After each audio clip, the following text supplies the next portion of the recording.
Hi everyone, I am V. For those who don't know me, welcome to my channel.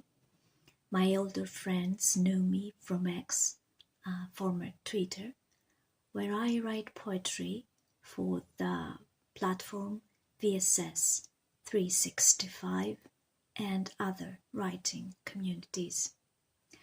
The majority of my videos are in Greek language, some of them are in English, and their content has to do with poetry.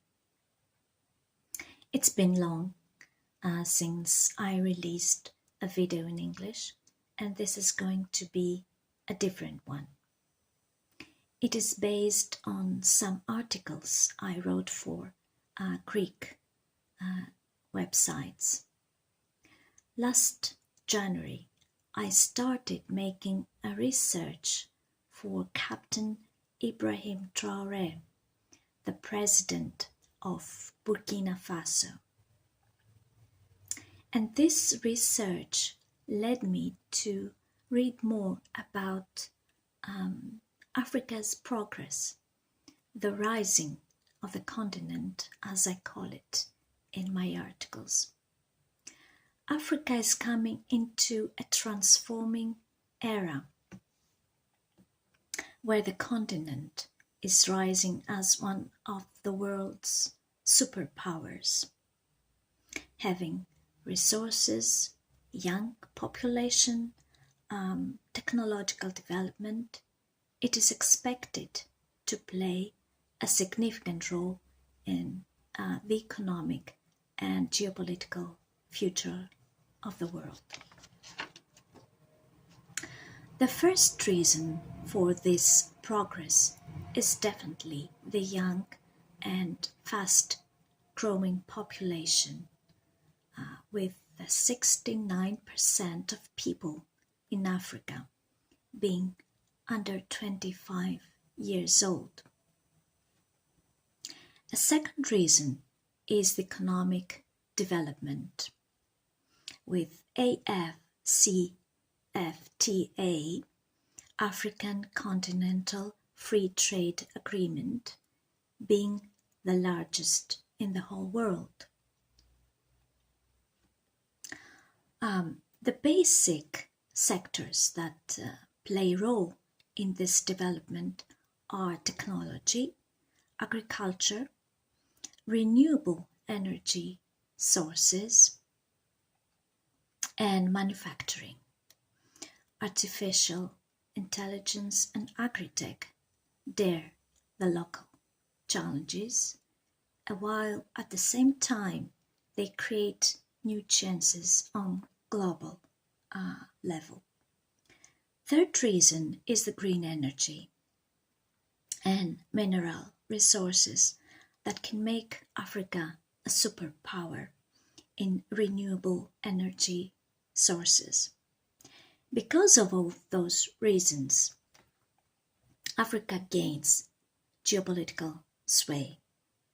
The continent is raising its voice through the African Union, which is pressing to get a permanent seat in the Security Council of the United Nations.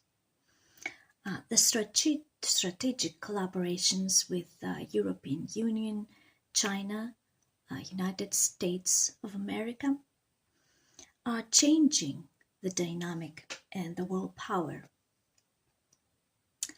But will Africa be able to pass to this new era of evolvement when a lot of continents, countries are struggling with inner issues? Hurt by colonialism, plant leaders, poverty caused by the plunder of sources by the colonialists, civil wars. It seems that Africa has to overcome a lot of obstacles that hold her back. The interference of the West in the inner matters of African countries, the fact that Americans and Europeans provide extremists with money and weapons. The indulgence that the international community shows to the crimes that are committed in many African countries like Congo make the rent between African people deeper, which is something very convenient for the goal of the imperialism. And what is this goal? Draw heavily the remaining resources of Africa.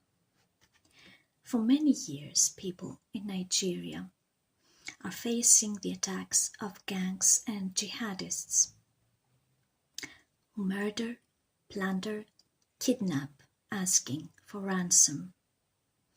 In Congo, rebels of M23, who are supported by the neighboring Rwanda, are fighting for the control of the mineral resources of the area, leaving behind them thousands of dead people.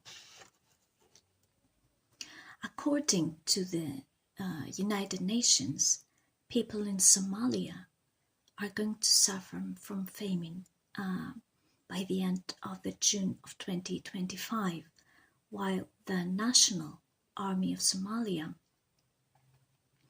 is fighting against the Islamic militia Al-Shabaab. Africa has been connected to colonialism for many years, but lately a lot of countries like Senegal, Mali, Chad, and others are forcing foreign military bases to leave their soil, showing the path for independence. But is this transition to the new era of freedom possible? The damage that Western colonialism has caused is serious. Poverty, civil wars, corruption, fake democracies that are controlled by the Western centers of power are the thorns on this path of independence. And we shouldn't forget about the power vacuum that was the result of the overthrow of the Gaddafi's regime, an overthrow which was intentionally inflicted by the West. This power vacuum left the area of Sahel, a rich, very rich area, without control, and became a place of action for jihadists who see Africa as a place, as a ground where they could establish Islamic states. And it was exactly this power vacuum that Turkey took advantage of, signing defense agreements with many African countries like Kenya, Ethiopia, and others. Turkey's ultimate aim is to expand its stakes in energy sector of Africa. Another quite worrying element that puts independence in jeopardy is the turning of Africa to the east, specifically to China. China, already from the 60s, was aiming to have diplomatic relationships with Africa, supported local liberating movements, took up infrastructure projects. Of course, China was not playing selflessly. Being the main creditor for Africa is obliging the debtors to sign a clause as a guarantee in case they don't pay back. A clause according to which the debtor country has to pay back in kind in raw materials, for example. And the question is this a covert colonialism? Is the history being repeated? To occupy a country, to make it a weak protectorate dependent on foreign powers, doesn't involve a war with weapons anymore. Economic sanctions, bailouts can enslave a country, make it lose its national sovereignty, mortgage its national wealth. Only really powerful, gifted leaders can prevent this dystopic situation and protect the countries. And Africa gave birth to a leader like this, a leader that the world hasn't seen for many years. Captain Ibrahim Traore is walking on the path that great African leaders created before him, Thomas Sankara, Nelson Mandela, Patrice Lumumba. Born on 1988, is the youngest leader in the world right now. After his studies at the university, he went to Morocco for anti-aircraft training. He was promoted to lieutenant on 2014, and he joined the peacekeeping force of United Nations. He was mentioned as one of the bravest soldiers who fought against rebels in Timbuktu area. In Burkina Faso was one of the military leaders who faced jihadists' attacks. What are his achievements during his governance? Burkina Faso's GDP grew from approximately $18.8 billion to $22.1 billion. He rejected loans from the International Monetary Fund and the World Bank. He reduced the salaries of the ministers by 30% and increased the salaries of civil servants by 50%. He paid off Burkina Faso's local debts. He founded 2 tomato processing factories. In 2023, he opened a state-of-the-art gold mine to improve local processing capabilities. He stopped the export of unrefined gold from Burkina Faso to Europe. He built a second cotton processing factory. He opened the first national artisanal cotton processing support center to help local cotton farmers. He banned the wearing of British wigs and gowns in local courts and introduced traditional Burkinabe clothing. He prioritized agriculture by distributing over 400 tractors, 239 tillers, and 700 motor pumps to boost production and support rural stakeholders. He provided access to improved seeds and other agricultural inputs to maximize agricultural production.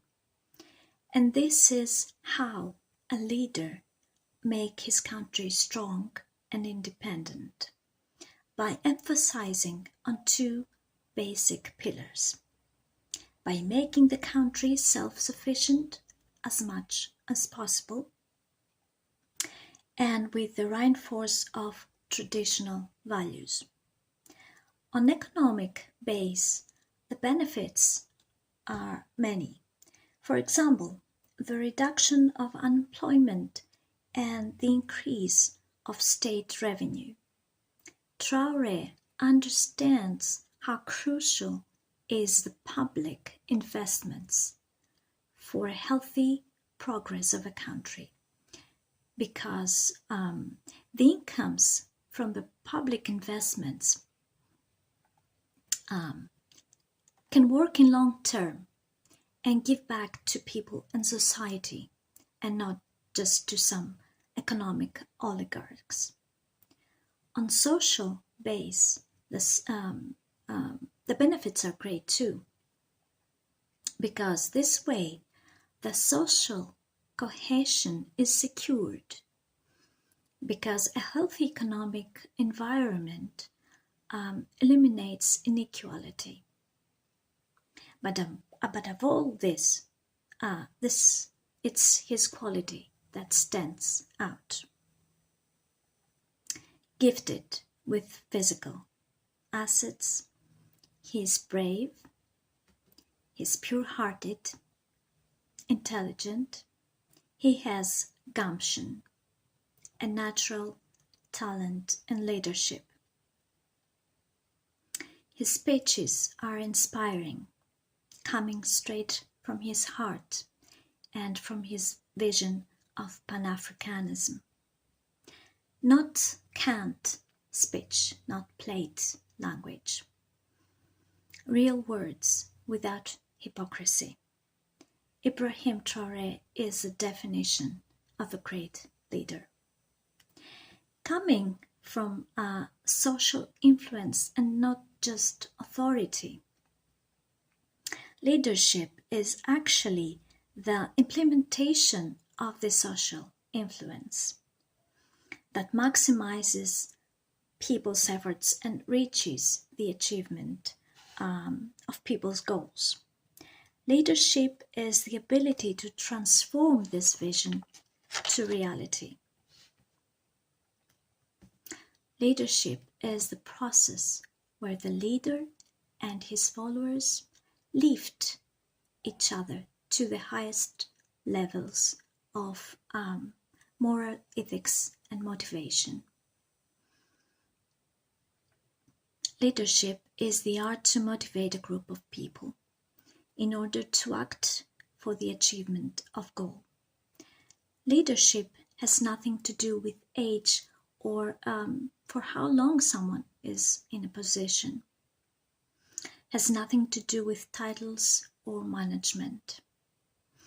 Effective leadership is inspiration based on old or original ideas that are effectively communicated to the public in a way that public is willing to act.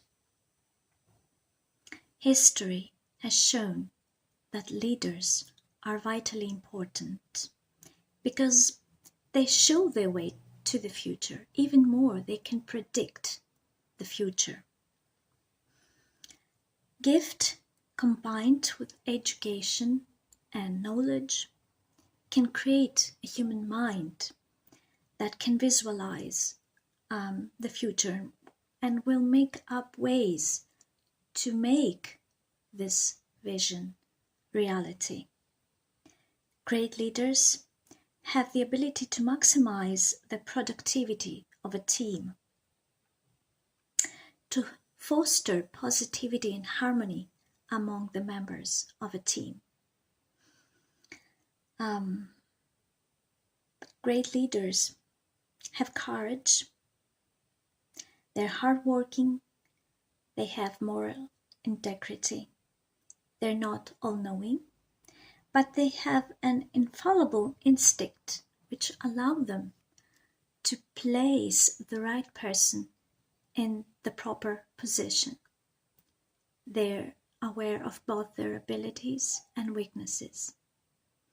And most important, great leaders are humble and lead by the example. Ibrahim Traore has all the above. He thinks out of the box. He embraces the change. He has imposing appearance, but not arrogance.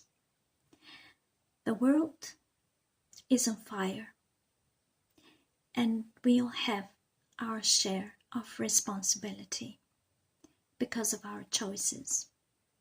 We make decisions based on short-term personal benefit, ignoring the common good. We choose leaders, puppets, venal politicians who serve the global oligarchy instead of their own people. Change is possible, and the solution is in our hands. Thank you for watching.